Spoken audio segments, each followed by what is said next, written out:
আল্লাহ শুকর আলহামদুলিল্লাহ অনেক ভালো আছি।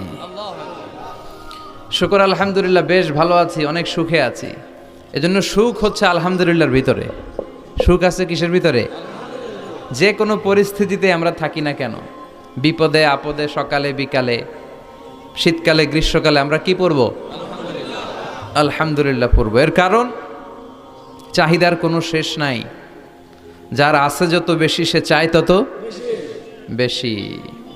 দেখবেন যার সাইকেল আছে ও হুন্ডা চায়, চায় না? আরো নিচ থেকে যদি বলি, যার পা নাই ও চায় আল্লাহ আমার যদি দুইটা পা থাকতো। কথা বলেন, পা নাই এরকম লোক আছে না এলাকায়? সে হেঁটে যাওয়া লোকদের দিকে তাকিয়ে থাকে আর তার স্বপ্ন থাকে ওইটাই, আমার যদি পা থাকতো। হেঁটে হেঁটে হেঁটে যারা বাজারে যায়, স্কুলে যায়, কলেজে যায়, ওদের আফসোস যারা সাইকেল চালায় ওদেরকে দেখে, তাই না? সাইকেল থাকলে খুব ভালো হইতো, সাইকেল চড়ে চড়ে বাজারে যেতে পারতাম। সাইকেলওয়ালারও আফসোস আছে, সে আফসোস করে হুন্ডাওয়ালাদের দেখে, মনে মনে ভাবে যদি ভো ভো থাকতো, হ্যাঁ একেবারে যেতে পারতাম। হুন্ডাওয়ালাদের আফসোস হচ্ছে প্রাইভেট কারওয়ালাদের দেখে, ইস আমার যদি একটা কার থাকতো। যার কার আছে ও আফসোস করে, ইস আমার যদি একটা প্লেন থাকতো। যার প্লেন আছে ও বলে, ইস আমার যদি একটা কপ্টার থাকতো, if I had a copter, আমার যদি একটা হেলিকপ্টার থাকতো উড়াল মারতাম। কথা বলেন। তাহলে এই চাহিদার, ডিমান্ডের, হিউম্যান ডিমান্ডসের কোনো শেষ আছে? যে এলাকার ছোট্ট মেম্বার, ওই মেম্বার ভাই চায় কি করে চেয়ারম্যান হওয়া যায়। কথা বলেন। যিনি চেয়ারম্যান হয়ে গেলেন উনি এবার ভাবে কি করে MP, member of the parliament হওয়া যায়, তাই না?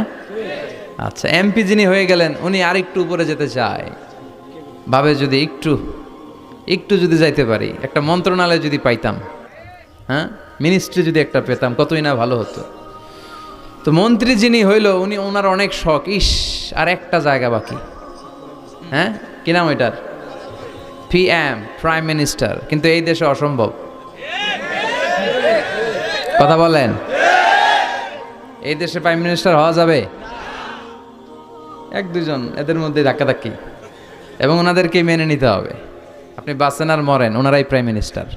কথা বলেন। তাহলে এই কথাগুলো বলার উদ্দেশ্য হচ্ছে হিউম্যান ডিমান্ডসের কোনো শেষ নাই, আনলিমিটেড হিউম্যান ডিমান্ডস।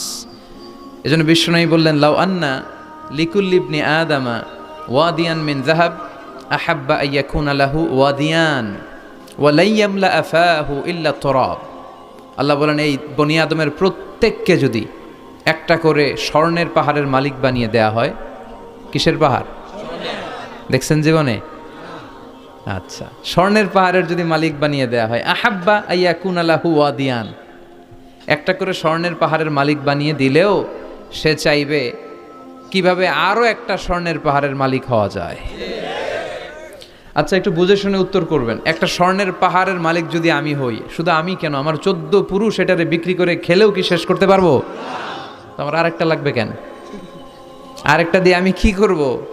স্বভাব। বিশ্বনবী বললেন, সবশেষে হাদিসের শেষাংশে বললেন, ওয়ালা ইয়ামলা আফাহু ইল্লা তুরাব, কবরের মাটি ছাড়া কোনো কিছুই মানুষের এই জিহ্বাটারে থামাতে পারবে না। চিৎকার করে বলেন ঠিক কিনা? এজন্য যার আছে বেশি ও চায় বেশি, এই ডিমান্ডটারে একটু কমাতে হবে, আল্লাহর কাছে শুকরিয়া করতে হবে। অর্থের প্রয়োজন আছে, কিন্তু এটার হৃদয়ে স্থান দেয়া যাবে না। এটা হাতে আসবে আবার চলে যাবে, ঠিক কিনা? হৃদয়ে স্থান থাকবে কার?